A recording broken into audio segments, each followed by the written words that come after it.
Hallo allemaal. Het is zover. Ik ga naar Londen, naar UPW van Tony Robbins. Unleash the power within. Ik ben nu op het vliegveld van Rotterdam na een nogal leuke rit vanuit Lelystad. Ja, ik ga altijd met de auto normaal gesproken. Maar ik dacht, laat ik de trein pakken. Want ja, het moet gewoon kunnen. Dat is een ritje van 1 uur en 3 kwartier. Nou, ik kan me goed een paar keer overstappen. Nou, dus ik kom op het station. En wiens trein rijdt er niet? Juist, dat is mijn trein.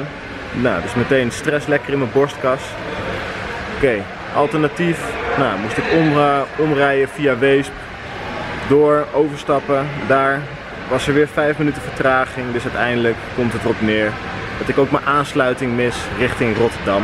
Dus dat betekende even in een taxi van Schiphol naar Rotterdam Airport. Dus ja, het was een duur ritje. Maar goed, we zijn er. Ik ben er eindelijk, dus de stress neemt al wat af. Ik ben hier samen met nog twee mensen met wie ik ook in de Airbnb zit. Ik heb hier Annemieke. Hi. En Mathieu. Dus nou, die ga je in de video verder vast nog wel tegenkomen. Voor nu gaan we even een kopje koffie drinken. En gaan we zo vertrekken.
We zijn aangekomen hoor. Het is hier een beetje Engels, regen en zo, iets minder lekker.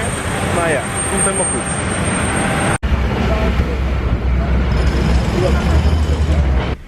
Het is tijd voor een toertje. We zijn aangekomen bij de Airbnb, dus kijk even lekker mee. Kijk.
Ja. Het is zover. We zijn net door de gate eigenlijk. Dus we zijn nu aan het wachten.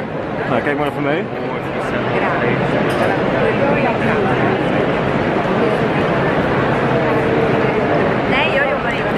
Dus ja, als je kan zien daar. Oh, ik zie hier een mooi werkboek. Je hebt allemaal van die vlaggetjes. Daar, even kijken.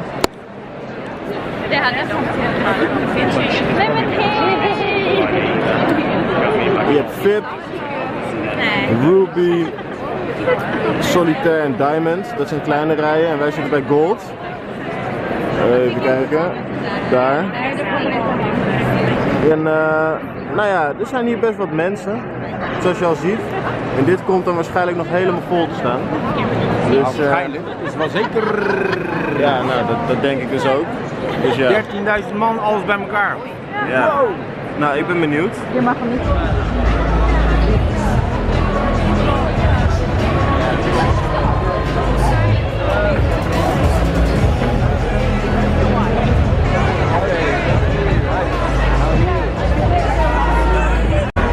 Nou, we zijn binnen hoor, moet je kijken. Nu is het nog gewoon eventjes wachten tot het gaat beginnen. We hebben nog 50 minuten, dus dat duurt nog wel even. Maar goed, we hebben onze plek geclaimd. Mooie plek. En ik ben benieuwd wat er zo gaat komen. Zo, zijn we weer. Ik ben even naar het toilet geweest. We gaan zo meteen beginnen. Ik heb een mooie plek. Het enige vervelende is dat als je zeg maar naar het toilet moet, dan ga je helemaal aan de achterkant eruit. En dan moet je echt een flink eind lopen om weer bij je plek te komen. Dus we hebben ook genoeg beweging tussendoor als we naar het toilet moeten. Dus ja, nou, grote hal. Prima hier. Genoeg eten, et cetera. Maar ja, ik heb van alles bij me, dus dat gaat helemaal goed komen.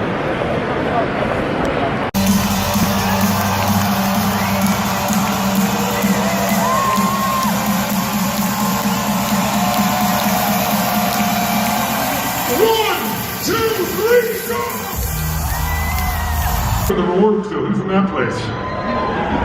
Who's in the fall of your Harmony Week that just came by to party with me a bit?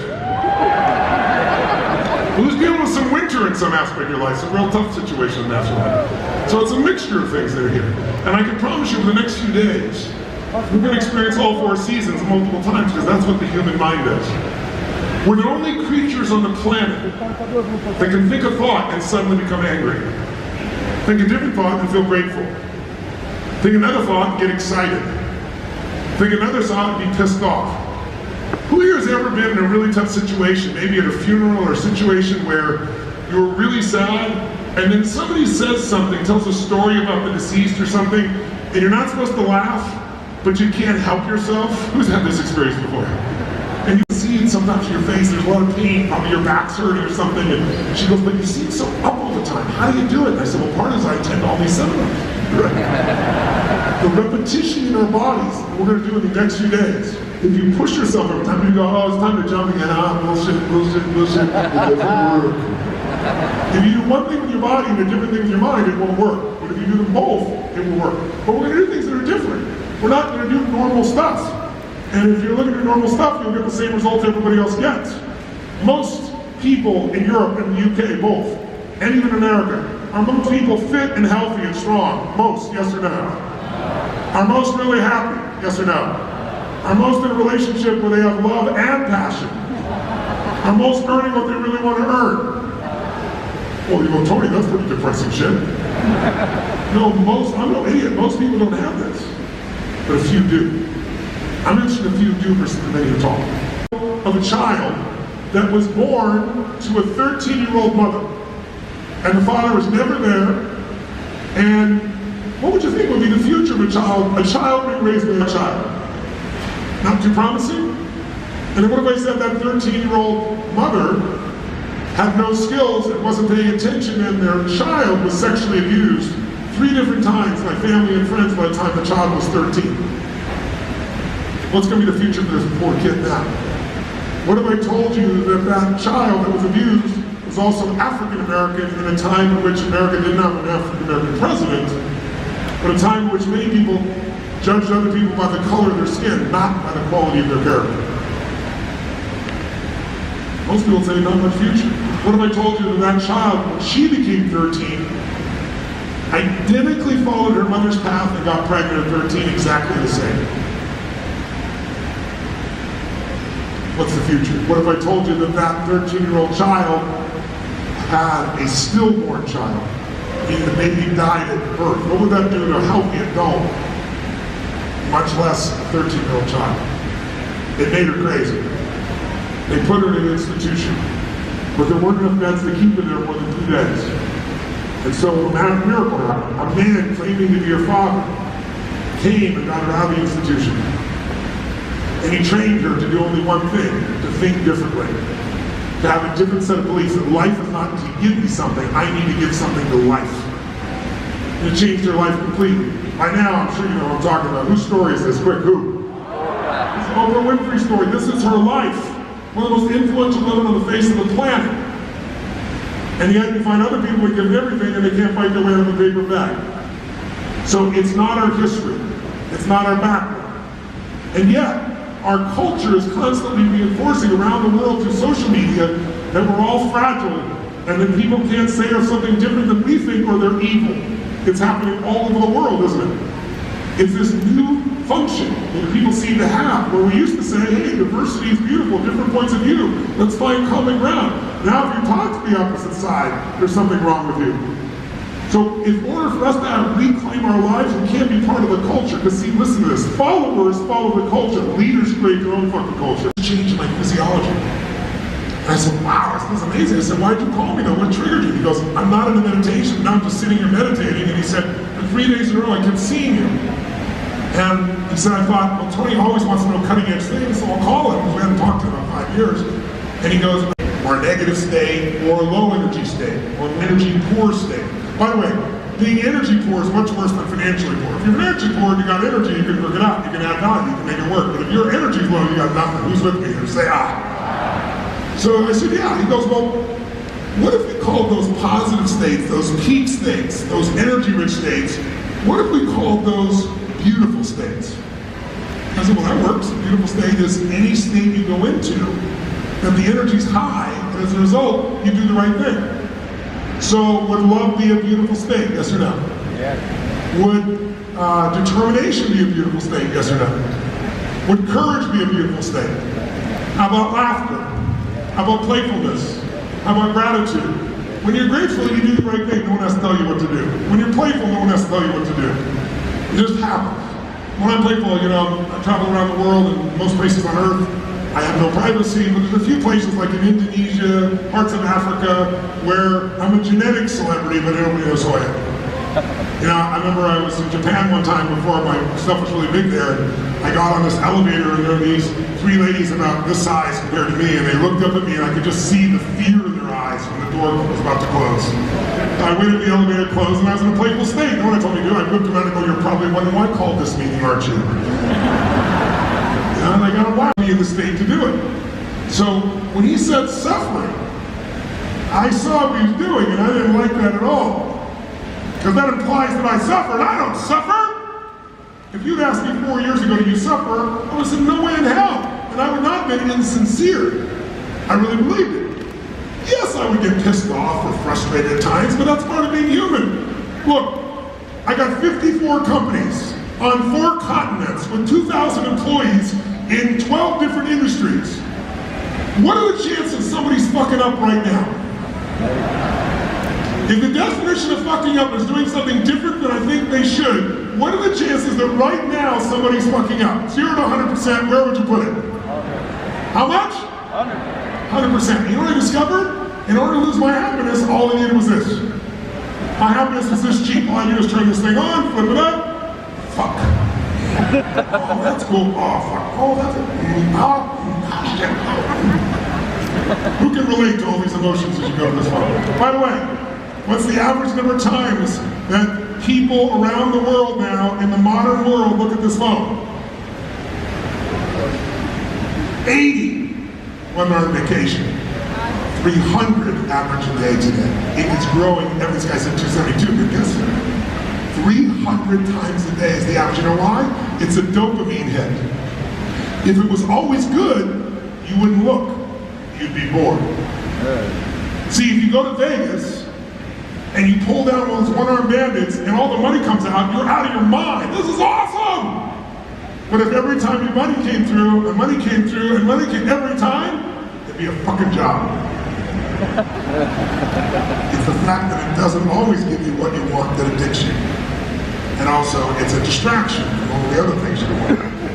So today, most of us are getting wired by this. All I have to do is look down here, and there's my text, and there's going to be some text about somebody not doing something, because when they have that many moving parts, or that many companies, that many employees, that's what happens.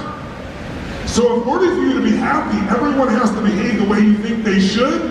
What are your chances of staying happy for the rest of your life? 0 to 100, where would you put it? Nice and loud, where? And yet how much of your happiness is tied to either your kids, or your husband, or your wife, or your coworkers, or your employees, or even yourself behaving a certain way? Because even you, no matter how disciplined you are, going to do the right thing every moment. And that's what it requires to stay happy. You're not going to stay happy. And when you don't stay happy, your energy will go down. When your energy goes down, you're going to have worse thoughts. And now you're on that downward cycle, that success cycle. You're going to feel less certain because you're getting shitty results. You're going to have less potential. You're going to take shitty action. You're going to get shitty results. And now you're in the downward spiral again. And all it takes is people didn't do what you think they should. Only you won't even word it that way. Most people say, they betrayed me. Really? They stabbed me in the back. Really? Let me see. Where's the stat? Creatures on the planet, when they're born, have 1 or 2 lifespans. Either they have a mother or father that's there to protect them, and that's it. They go through a period of dependency, and then they mature, and then they go on their own. Or many animals are born and they don't have a mother or father there. They cracks and they're on their own. But in both cases, evolution or God, whatever you believe, has given them a competitive advantage. If the egg breaks and there's no parents there, they have horns, they have teeth, their skin is colored, so they have camouflage. They have a competitive advantage that can help them survive. When a human, some animals can be born and all by themselves, nobody there, and they live. If you have a human and they are left alone in a forest, a baby, are they going to survive on their own, yes or no? No. No, we need someone else for our survival. In fact, what's unique about human beings compared to all creatures on the planet except primates is we have the longest number of years, number of time of dependency on another creature for our survival. The longest of any animals on Earth except primates. They're the same as us. So, for example, a bird gets born, and as a mom or dad, they build a nest for them, they take care of them, they go get the food, they bring it to them, they feed them, but after 3 weeks, get your ass out, fly! Does that happen after 3 weeks with a human baby? No. No. Whales have one of the longest dependencies of the primates, 1 year of dependency before they're on their own. But most animals, it's either immediately on your own, or within a few weeks or a few months maximum. How long for the average human before they're on their own, before they can do it on their own? 3 months? 6 months? 5 years? 10 years? Anything and everything, and you will put their needs, if it's truly love, above your own. And so every human that's in this room, I'm not afraid, I'm still held back. So instead of fighting it or pretending it's not there, there's another choice. Let me show you what that choice is. Larry, take me someplace. Go ahead, take me someplace. Take me someplace. Hang on the wrist and take me someplace. Take me someplace. Take me somewhere. Hang on the wrist. Hang tight. That's it. Take me somewhere. Come on, take me somewhere. Grab tight. Grab tight. Take me somewhere. Wherever you want to do. You take me. Take me around someplace. Take me someplace. Strong. Come on. Whip me around. Come on. Do something quick. Come on. Come on. Come on. Come on. Come on. Come on. Take me someplace. Come on. Come on, Larry. You can do it. Come on, Larry. Come on, Larry. All right, go, go, go. Come on, Harry. Go for it. Come on, come on, come on, come on. Come on, Larry. Well, hang on tight. Larry isn't going very places. He's a little tentative. He's probably trying to be nice. But if Larry whipped me around and I fight him, could it break my wrist? Yes or no? Yeah. But if Larry starts to whip me around, he starts to go here and I go with him at the same pace. And he starts to go here and I go with him at the same pace. I'm going to have no hurt. I'm using the energy. And if I make him do that long enough, who's going to wear out? Who's using all the energy? Yes, he's squeezing my wrist trying to whip me around. If I just go with the fear, it'll wear out. Raise your hand if you follow. But I could do something even stronger. Come over here. Hang on tight. Don't let go.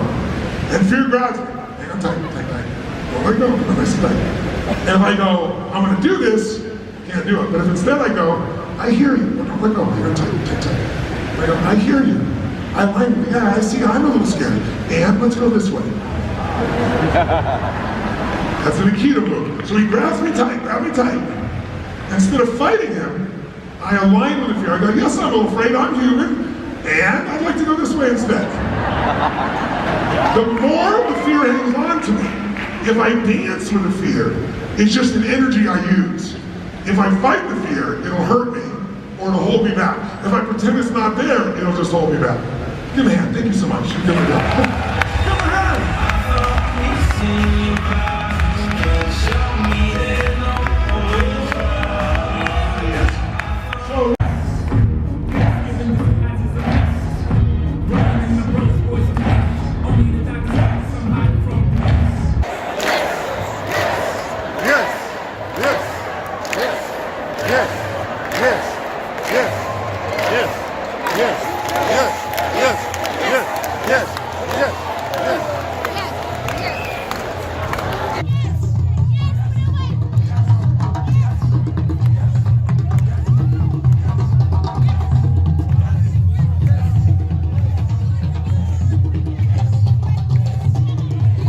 Zo, we hebben net een firewalk gedaan. We hebben over vuur gelopen.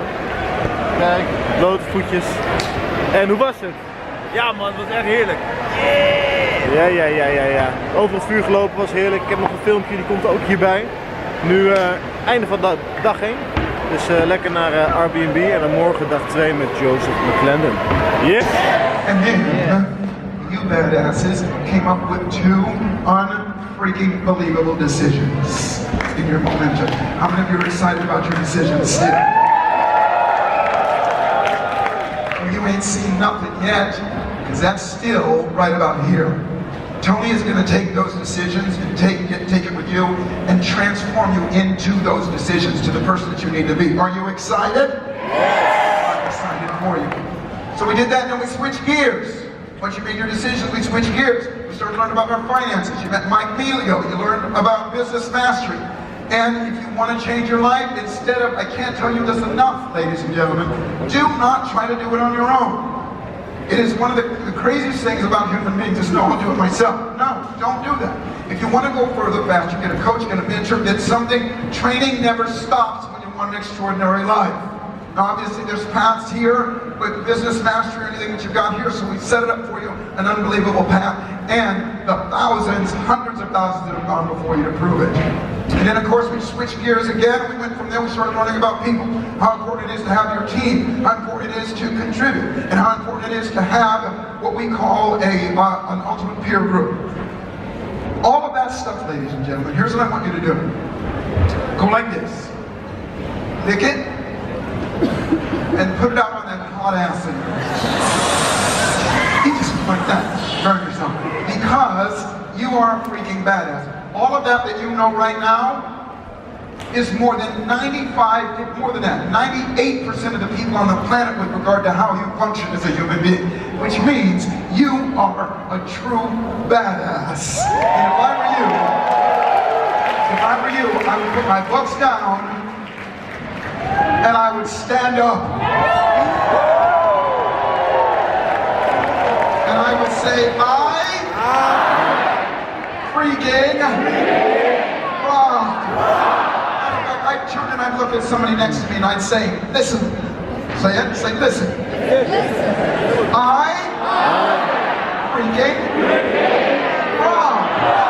And then I'd find somebody else and I'd turn again and I'd say, I freaking rock. And then I'd find one more person I'd turn and I'd go, look you,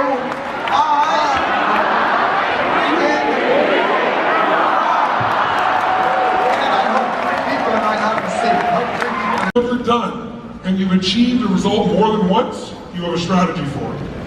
The problem is it's unconscious. So for example, if I said to you on a 2-wheel bike, if you got to make a right turn, you're coming up on a right turn, what's the first thing you got to do? Tell me, what's the first thing you got to do? You're going to make a right turn. Quick, what are you going to do? Make a decision. You're going to what? Some of you said turn right, some said lean in. both are wrong. You actually lean out for a millisecond first to create the centrifugal force so that when you lean in, you don't fall. But that's in your unconscious mind, you're not even aware of it. You are what we call unconsciously competent, right? You figured it out through time. You don't even know how you did it. So many things in life, we're unconsciously competent and the environment triggers us. Now some of us have strategies for getting pissed off, and we're good at it. We know how to get pissed off, we do it over again. Some people have strategies for being depressed. By the way, a strategy is just a way of using your resources.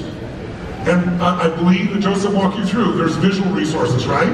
What you picture is a resource. You can picture something that pisses you off, you can picture something that excites you. And last night, remember we brought the picture closer, made it bigger? Did that change the way you cooked the ingredient, yes or no? Sure did. So that's the amount and quality of the ingredients that Joseph mentioned to you. So if we know the right ingredient, the amounts and qualities, we put it in the right order, and then we cook it in our body at the right intensity, we can duplicate anything. So if I said to you, I know John the baker, and he makes the best chocolate cake in the world, 38 years of trial and error to figure it out. Can you and I make the same quality cake as John the baker, yes or no? If we have his what? Recipe, also known as his strategy. So Joseph walked you through this, but I want you to just get clear, because these little changes in what you focus on and what you do with your body, they're not little. They change everything. If you know the right little thing to do, you can go from pissed off to excited that fast, and it isn't fake, it isn't phony. It's a biochemical change. So in order to help you to do this, let's remind you. We said in order to get somebody's recipe, what would we need to know? Access to the web.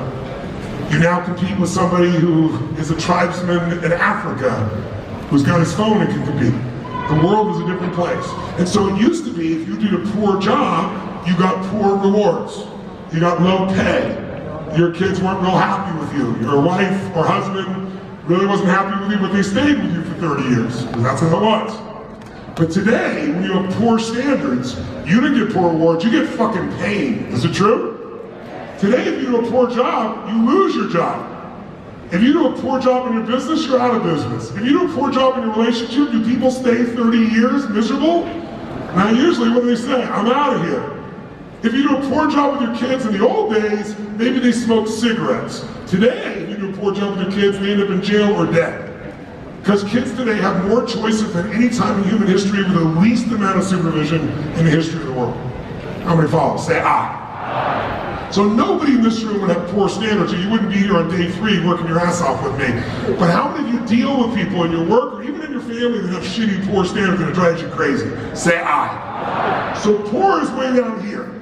It's a giant jump to the main level that most people have been trained to be in their culture. Most of us in most Western cultures are trained to be good. You're trained to be a good friend, be a good mom, be a good dad, be a good family member, be a good boy, be a good worker, be good. And good is such a giant jump above poor, it's ridiculous. And in the old days, if you did a good job, you expected to get what kind of rewards? Good. It makes sense, right? But today the world is now so competitive that when you do a good job, you actually get what?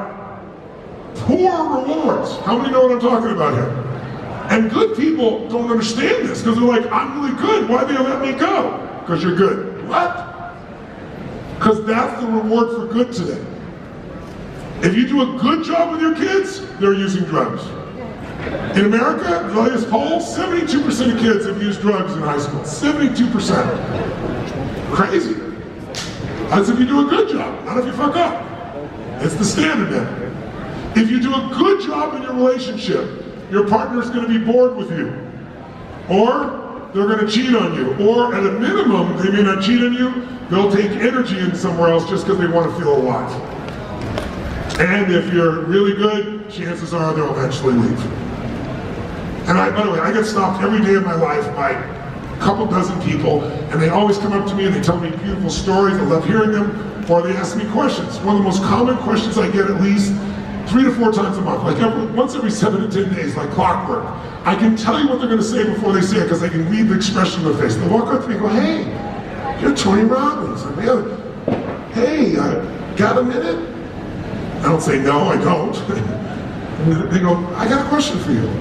They say something like, I'm a really good man, how come my wife left me? I'm a really good woman, how come my husband left me? And I know the answer, but I wouldn't say it because it sounds heartless and they wouldn't understand. But the real answer is because you're good. How many followers? And I was